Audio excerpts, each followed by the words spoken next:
Welcome, everybody. Welcome all around the world in this third online event of the ReThink Protein Challenge, organized by Wageningen University and Research. And with this challenge, students from all around the world pursue cutting-edge ideas to come to new solutions, new alternative proteins for the transition we're in. My name is Simone Ritzer, and I'm happy to host you here today. And in this very exciting session, we're about to hear the finalists, the 12 finalists who made it to the finals, which will be held on the 25th of June. And even though there are still 30 teams of you in the game, only these 12 teams will make it through. And that is a huge achievement because 49 teams from 41 universities around the world of all five continents joined us since the start in January. But before we reach to that exciting moment, I want to take a step back and look with you at the challenges that we're facing and the elephant that's here in the room. The consumers, you and me. Because with this challenge, you've developed all these technological feasibility studies. You studied the economic viability and the sustainability aspects of all these alternative proteins. But how viable are these if the consumers don't buy them? How do they resonate with the consumers? That's what today will be all about. So in today's episode of the Protein Shift series, we will dive into the consumer behavior. And we do that with Gerda Feunekes, the Executive Director of the Netherlands Nutrition Center, or in Dutch, the Voedingscentrum, and with Marleen Omwezen, Senior Researcher here at Wageningen University and Research, and I will introduce them to you in a bit. And besides thanking all the speakers here today and thanking you for participating, I would also like to thank two of our main partners who made it possible for us to be here today and organize this event for you, which are the Wageningen Ambassadors and the University Fund Wageningen. And actually, Gerda is also the chair of the Wageningen Ambassadors, so we're very happy that she's here with us today. But since we're talking about the consumer perspective, I would also like to focus at you, as you are consumers as well. And therefore, we would like to create some interaction with all of you around the world. And we therefore go to Slido, coming up with some questions. And we would like to invite you to join us on on www.sly.do, so Slido, and you will see it appearing in the screen in a second using the code 153337. And we have a question for you. To describe in one word how you would say that your diet looks like. Join us on this participatory journey.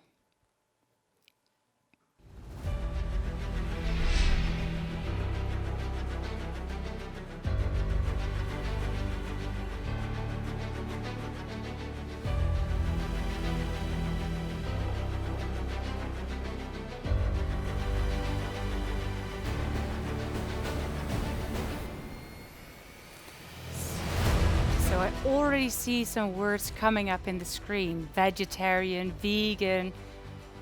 Maybe we have some carnivores in the room as well, which I doubt. But vegetarian and healthy we see coming in. But also privileged. Delicious.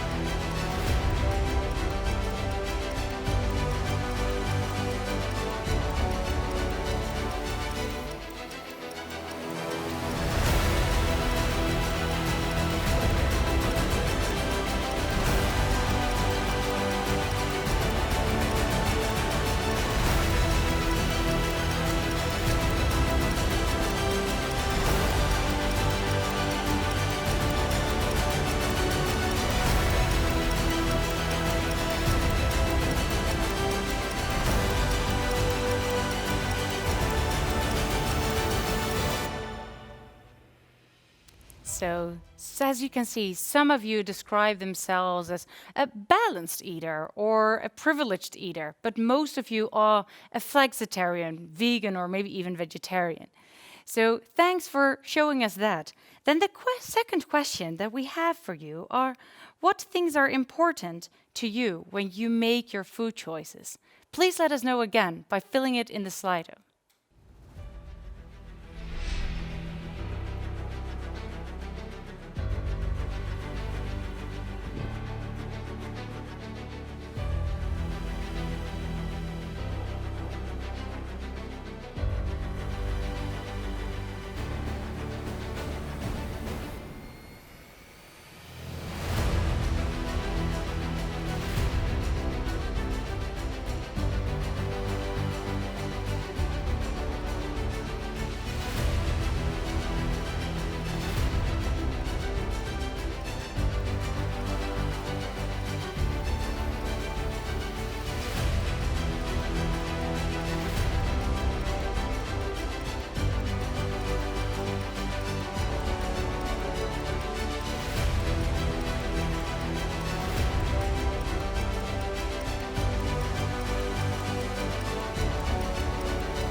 So we see that you like organic or locally produced food, but it should also be always available. And the cost is also, of course, an important aspect of all that you're buying. As a last question, as we are talking about consumer behavior and also changes in this consumer pattern, we're quite curious to know and learn from you how open you are to changing your actual diet. Let us know by answering this last question in the Slido.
So luckily, there's only few of you who are not at all willing to change their consumer patterns, but maybe you already consume a lot of alternative proteins. But most of you say that they are willing to change their diets. Of course, they are willing to change their diets.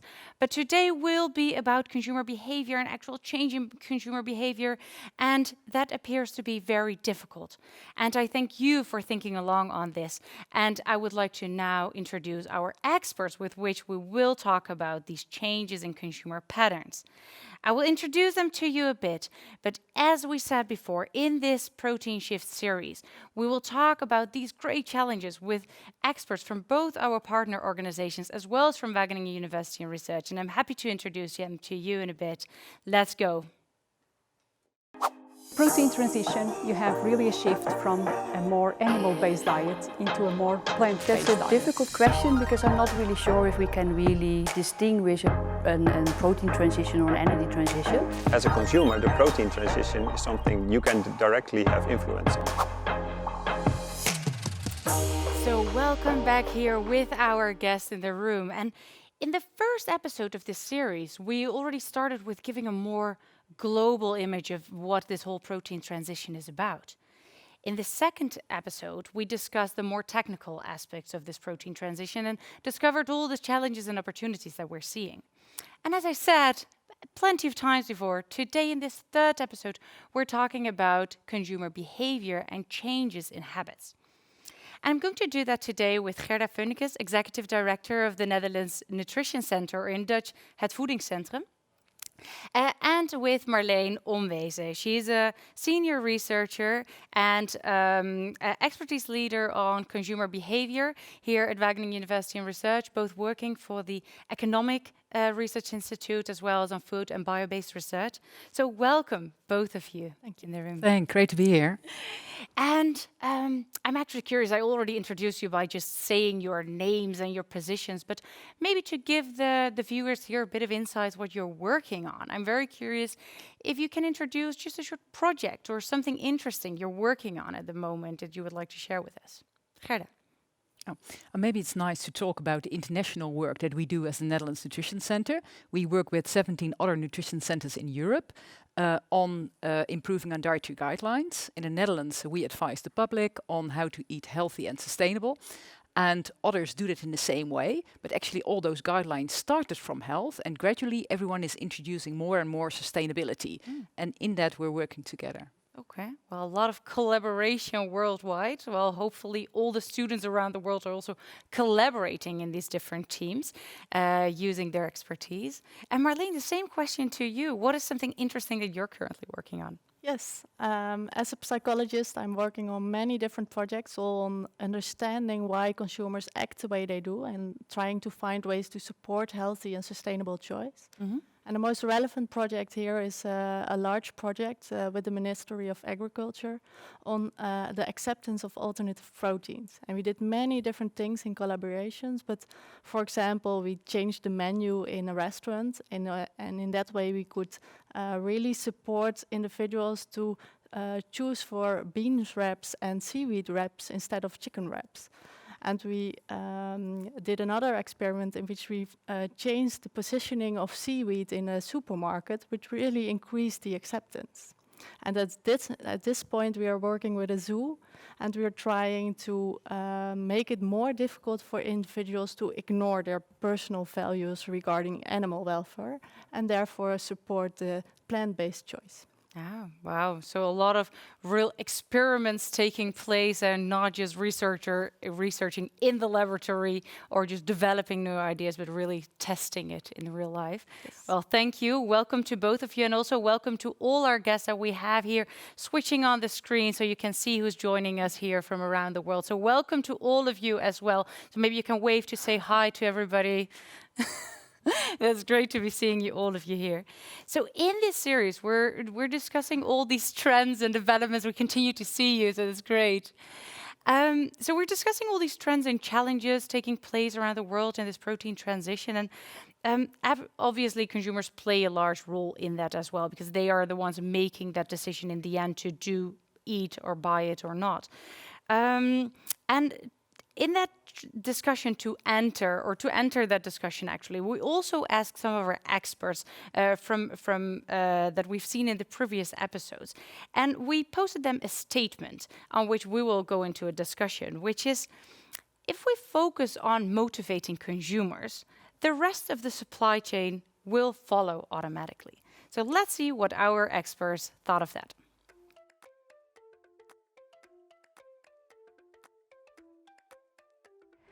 I believe that consumers are an important player in order to achieve a protein transition. Although I do think that also other intervenients of the chain are very important. For example, the farmer. The farmer will decide which crops to produce. So we need the resources to be there in order to have the products for the consumer. At the moment, there are only a limited number of crops, protein crops, that are being growing in Europe and in the Netherlands. And that is related with the risks associated with the growth of these crops, as well as the curbed revenues that are related with these crops. So I believe that the consumer plays a role, but also other intervenants of the chain play an important role. Yeah, I think that consumers in this aspect play a very large and important role because consumers at the end are the ones that really buy and need to buy the product to make the protein transition a success. I realize that we need to make sure that we have the supply so that we also give the consumers a chance to buy the products, but at the end those are the ones that really they buy it and they really are kind of the key into make the protein transition smooth and really successful. Trying to motivate and convince consumers to change their behavior is one way to make change happen. But often consumers are difficult to convince because they choose their foods based on habit, on price. For example, for governments, it's easier to have specific targets and guidelines for the supply chain to adapt to certain reduction levels in greenhouse gas emissions and stuff like that to make change really happen. But of course, if the consumer is on board, then I think the supply chain will follow as well. So interesting to hear all these different perspectives, but still when I listen to this, I got the idea that it's quite a chicken or the egg story. And I'm curious what you think of that, Gerda. So if we focus on it, do we just start with motivating the consumers, or should we develop these mouth-watering great alternatives that they cannot resist anyway? Actually, we have to do both, from both sides. And it's important, I think, to realize that the key benefit we're selling here is sustainability. And sustainability, like health, is quite a difficult benefit for consumers because it's not in the here and now. If you eat healthy now, you'll feel it in weeks or years to come. And sustainability, if you eat sustainable, then the benefit is probably for the next generation. So it's important to address the benefits in the here and now, so that is price, taste, convenience, to make sure the product is indeed mouth-watering and available and affordable. Make sure that's right. Yeah. Okay. Well, but it's then but you need these kind of cues, I can imagine, to really convince them or to nudge them. And I heard much about this whole nudging doctrine, or how you can name it. That you really you can't solve everything, as you said, by just making these great alternative proteins that will maybe solve all the problems or challenges that we're facing, but that are not purchased by the consumers yet. And I'm curious, and I think, Marleen, you can tell more about that whole nudging principle of nudging people, consumers, more into eating more healthy or more sustainable. Is that the holy grail at the moment? Yes. So nudging is interesting as it goes beyond just providing information to consumers. So a few years back, that was the route to take. And if we just inform them and explain to consumers that it's the best choice, they will act upon it. And we're now a lot further, and nudging is indeed another way to support consumers, to make the environment supportive for this decision making. But it's not the holy grail. There's a lot more needed to support long-term behavior change. And consumers are only going to change their behavior in the long term if they're motivated to do that, if they're capable to perform that behavior, and if the environment is also supportive. So it's about finding these integrated approaches that really mix these different triggers to support behavior change. Okay. So here they should be motivated and capable to make the choices. The environment should have enough cues and information and nudges to steer them into that direction. But who's then responsible to nudge them or to give them that motivation or give them that information? Gerda, what would you think about that? Yeah, I think basically we're all responsible for the protein transition. We all want to save our Earth for the next generation.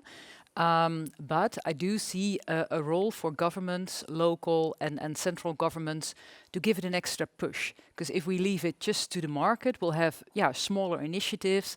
And I think we need a bit extra to make it possible to set the framework for the transition to happen. For example, governments could say, well, in our canteens at ministries, but also university canteens, I mean, that there the sustainable choice, the plant-based choices are the easy choices to make, and the tasty, of course. That would be a nice, sort of leading by example. So leading by example, a challenge I think that we will put forward to all the partners that we have in this challenge, but also for all the companies and organizations around the world. I know that here in Wageningen we have Meatless Monday already, well, though now also, of course, the canteens are closed, but that Meatless Monday is really something that people started to take over. And I know my parents, who never thought really about eating vegetarian, are now flexitarian because they, at least on Mondays, they don't eat meat anymore because they got that cue from work. Yeah, that's nice. So slowly, step by step, you make it the new norm. Yeah. So all these steps, all these cues can help, and all the different organizations can help, you would say. So this is not only up to you then, it's also up to the whole system around you to change, of course. And we also saw that in the Slido poll that we posted, that most of the students that are joining this challenge are very willing to change their behavior. But changing it and actually doing so, or having the attitude to say it and actually doing so, there's quite a big gap in between there. And then these external factors that you were talking about, Marlene, are of huge importance. But when we do focus really on the product itself, I'm very curious what are then the biggest cues and what can then stimulate people to do buy your alternative proteins. And therefore, we asked our WUR experts again a question, and we asked them that if you develop these alternative proteins, if they are meat replacers, should they then really look like meat or just be completely different types? And we are going to hear something from all different kind of perspectives for different types of consumer groups, where we will talk about in a bit as well.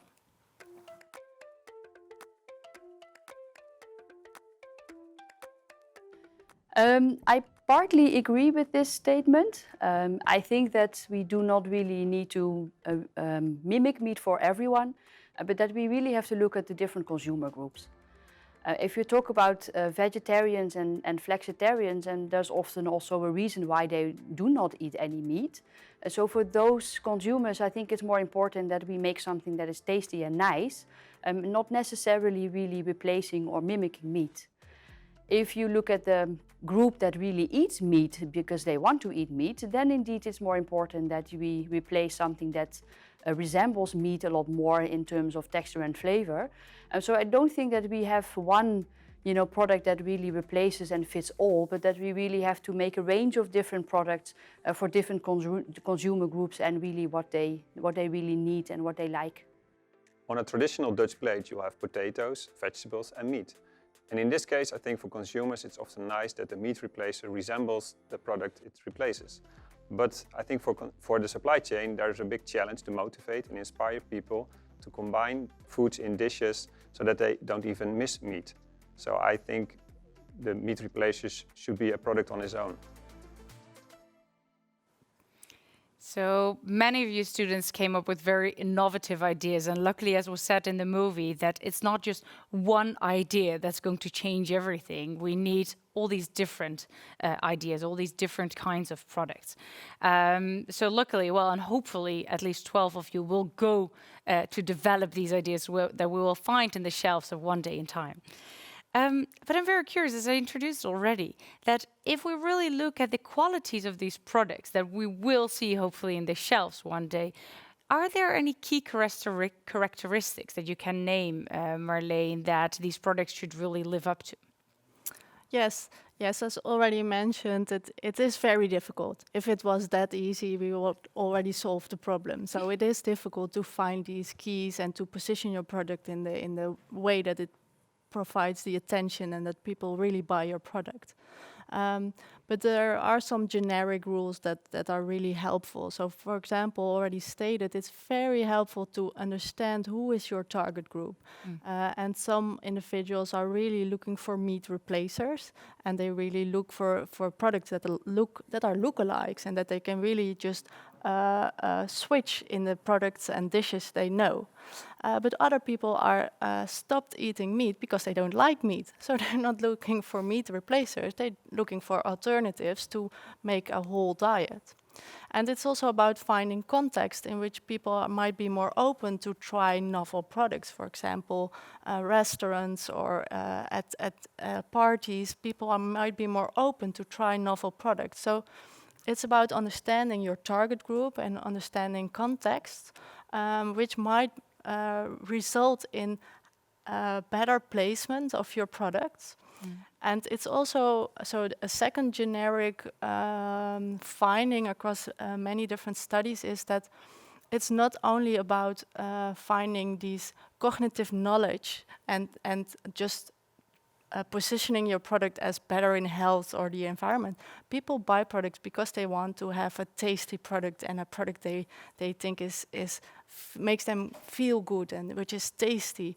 And so it's about finding a way that you position your product in a manner that results in positive emotions and associations. So really a lot about marketing and showing that it's nice. And yeah, it's not only about developing a product which is really tasty. It's also about thinking through for whom is this product, at which context, and how am I going to position that. yeah. Oh, interesting. Well, let's hope that the world will open up a bit more and more, that we can have these parties and festivities and open restaurants where we can start to eat all these nice different flavors again. So, but it is in that sense about the context and about the marketing as well, the marketing aspects.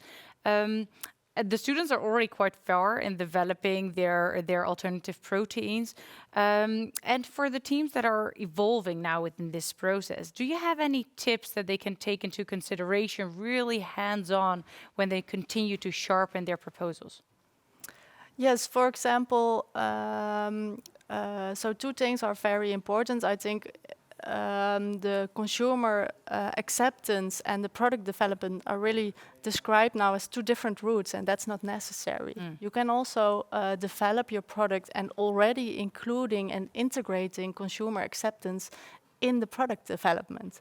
So it's about having these short cycles and including the consumer wants and needs at the beginning of your design.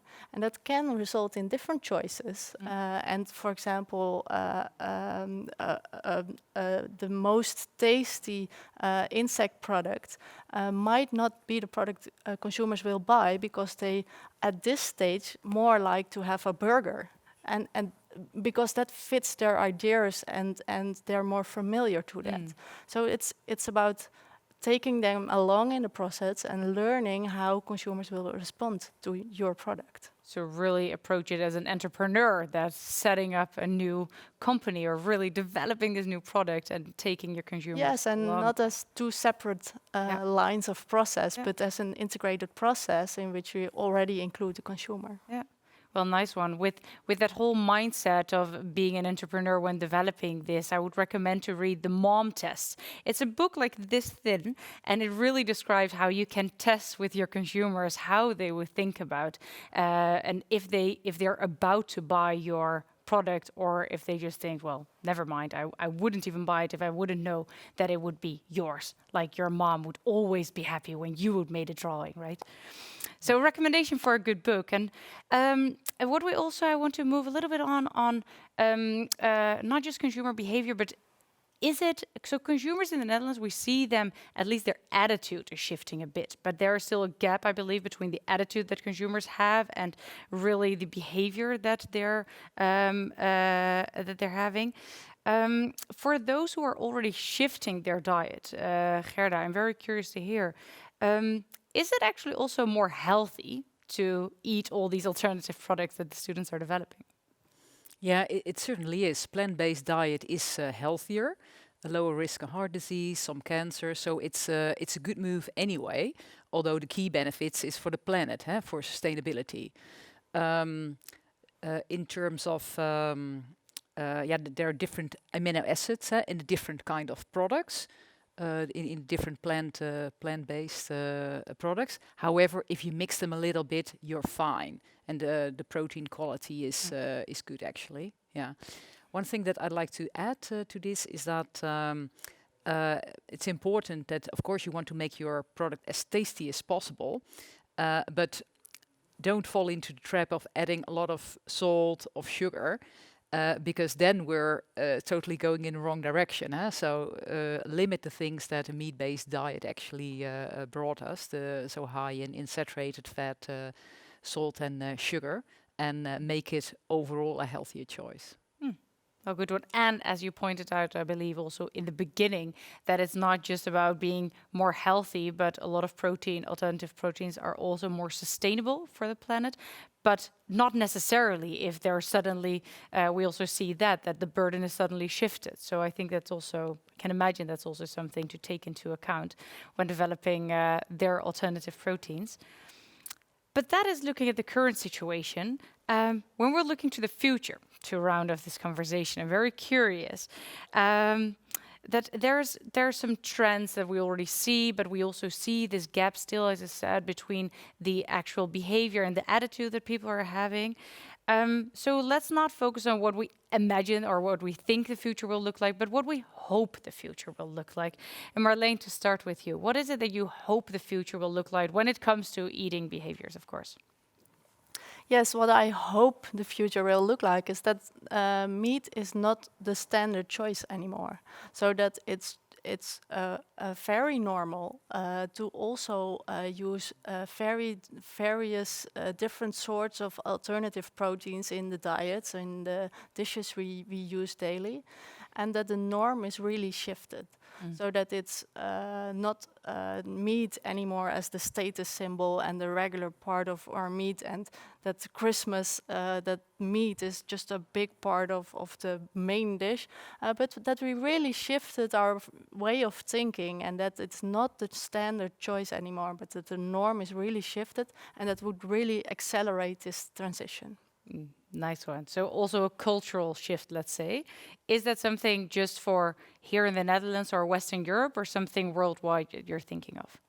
No, these questions are really worldwide, and we see especially in Asia and African countries now that the demand for meat is really increasing, and worldwide that's obviously a very triggering numbers, and we really should think how we can support also the protein transition in these countries without just putting our paradigm on them and stating you should not eat meat, whereas we did it for many years. But we can find ways to support and fasten the transition in that country so that it really step over one process and also not use meat as the standard option. Nice, so that they won't fall into the traps that we did here, actually, maybe. Yes. Okay, and what is it for you? What do you hope the future will look like when we look at our dietary patterns? Well, I'm actually very much on the same line as Marleen, that the healthy and sustainable choice is the easy choice everywhere. So whether you're eating something in a canteen or on a station or in the supermarket, that it's the normal choice. And I think we can do that, relatively quick. So I hope in 10 years' time we'll see a huge difference. And thanks to all of you, we can speed it up. So it's not just hope, but you're also hopeful that things will change. And it's up to you, up to you, I'll look at you in the camera, to make that change happen. But before we move back to you, I would like to thank you for these insights. And I definitely think that the students will have some new insights to really not just think of the technology push, but also the demand driven and how we can use all these kind of cues and contexts to make that shift really happen. So thank you very much for your insights. Thank you. And I hope that you, as students from all around the world, can use these insights to sharpen your projects a little bit further to really move towards the next level of this challenge, because that's what we're about to move into. We're moving into that final part of today's program, in which we will announce which of the 30 teams that are still in the game will go to the finals, which will be 12 of you. So first, before we go into that, we're going to take a look back and see where we all started in January of this year. In January, 49 teams from 41 universities in 18 countries on 5 continents have joined the ReThink Protein Challenge. Based on the innovativeness, sustainability, social impact, technical feasibility, scalability, and economic viability of their first milestone report, 30 teams were selected to the second round.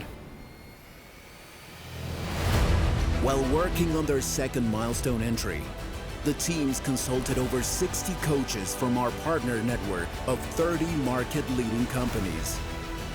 In total, more than 400 interactions between teams and coaches took place.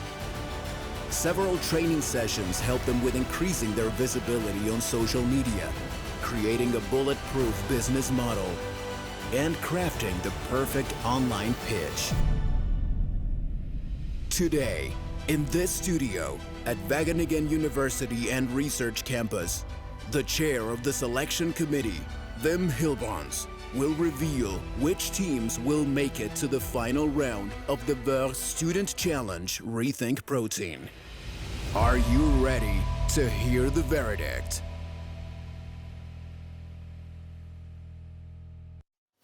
So that seemed very exciting. And let me introduce to you Wim Hilbrons, Project Director at the DSM Innovation Center here in the Netherlands. And he is also the chair of the selection committee. He is the jury member that will announce which of you teams will move to that final, and he will announce them one by one. But before we are going to that final moment of this show, I'm very curious to hear a little bit more about that selection process. So can you take us along a bit and tell us maybe, was it hard to select these final 12 teams? It was certainly hard. Yeah, we saw a lot of inspired stories, a lot of great ideas, a lot of data being gathered for that, third parties, coaches, having coaching roles and providing input to that, sharpening their stories over time, and showing also progress between the first selection round and the second selection round, which we thought was also very important to look at. Mm. And were there any major changes that you saw between that first and second selection round, or especially inspiring things that popped up during that within that process? Yeah, it's maybe good to mention 2 things. One is there was an enormous variety in terms of the ideas presented, not just on, say, plant proteins, but also on other types of proteins, not just for animal nutrition, but also human nutrition, not just on, say, an ingredient, but also on end product or even on software. So there's a lot of ideas in that sense. The other thing which I wanted to mention is basically the internationality of the ideas. A lot of the ideas coming out of different regions with different local solutions, and very much linking, say, to the previous speakers also. That's where I think a lot of the consumer acceptance also comes from, tying to the local solutions. Yeah. So do you see some of these products laying in the shelf, either here in the Netherlands, or do you think, oh, they would fit perfectly fine in other regions in the world? Yeah, some of them I think only fit in other regions of the world. Some might be very much fitting also to the Netherlands or to Western world. Yeah. But that's, I think, also what is needed. There's several solutions needed in this protein transition. So I think that's what's key. Yeah. And is there any tips that you have for all these teams when thinking of, okay, there is these 12 teams, so some of you here in the screens, you are making it to the finals to really make that product even better. But there's also teams that are not going through, but we can imagine there are still, as we heard before, we need all these different alternatives. Do you have any tips that you would give to all these teams to move forward?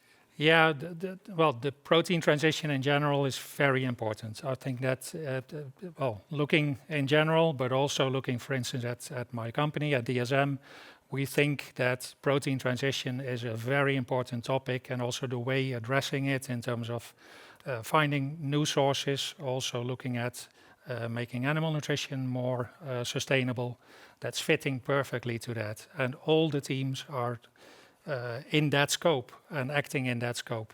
So if you're selected or not, I would say with all the innovations, keep the momentum. There is always endurance needed to get there, and it's good if you keep on championing your idea and moving it forward. Indeed, we need all that energy to move forward, and I hope that also this whole initiative, this big challenge, connected students around the world, not just with you as a team, but also connected you to all these partners, all these experts that are really also, what I heard of them, are also inspired by all your ideas to keep moving and to keep making that transition happening. So thank you for giving them these tips, and I really hope that they feel that power to move forward. We're about to move to that final part, and therefore I'm going to give the floor all to you as the chair of that selection committee. Wim, the floor is yours. Thank you. Well, the moment you have been waiting for, I suppose. We have two categories, the ideation category and the prototyping category, and I'll start with the ideation category. And I'll call the teams one by one who have been selected to go to the next round. The first team, I should wait a moment, of course, to build the first team is called ProPers. And I see you cheering, that's nice. ProPers makes a new variety of tempeh, specifically using rubber seeds as a source, which we think is a very interesting concept, and we would like to see back them in advancing to the next round and sharpening their story further. Congratulations. The second team is called SEED, S-E-E-D. A bit harder cheering you can do as well. SEED uses a tomato pomace as a source of a protein, a very well elaborated concept, strong market data. We would like to see a little bit more maybe financial assessment in the next round, but for now, lots of congratulations to you. The third case which is going to the next round and the team is FlyPro. Congratulations with that. An excellent business case on producing black soldier flies for poultry feed in Indonesia. Well, as indicated, animal nutrition is as important as human nutrition to make the protein transition. Strong concept, well-written report. Congratulations on your selection. Then I go to the fourth. The fourth one is MINC, MINC. Production of a mealworm spread, specifically worked out for the German market. A very well-defined market overview. The selection committee would be interested to know how you can overcome, well, specifically in the Western market, more about what you call the yuck factor in the next stage. But that is something to certainly look at. The fifth team is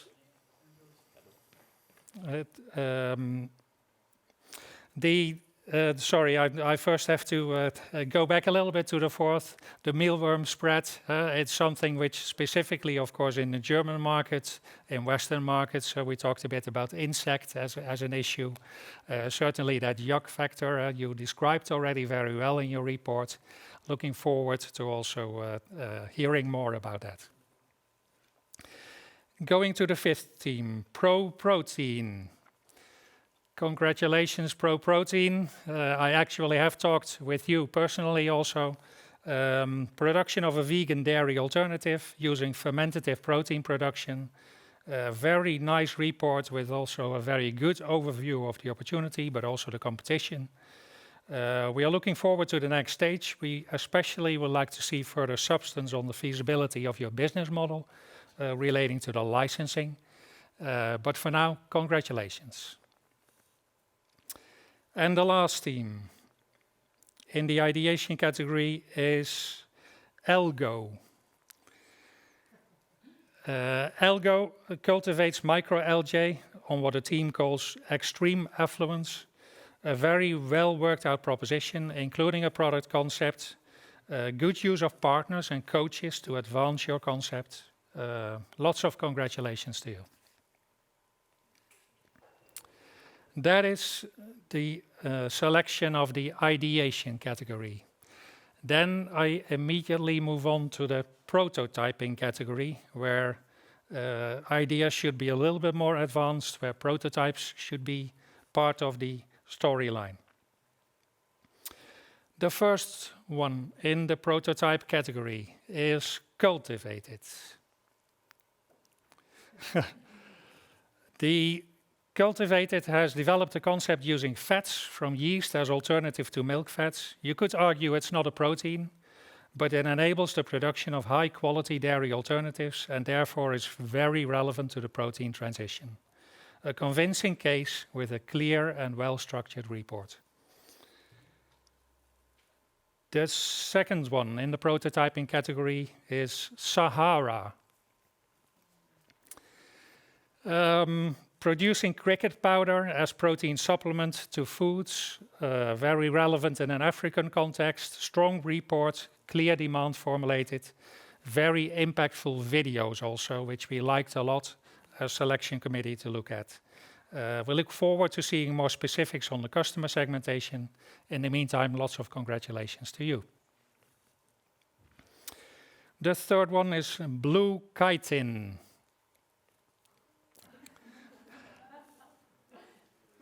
Blue chitin produces a feed additive, improving digestibility of aqua feed, also very relevant in this case. A good example of where protein transition is extremely important, being aqua feed as a major issue to innovate in. Interesting to see whether you can deliver proof of principle soon, but for now, congratulations.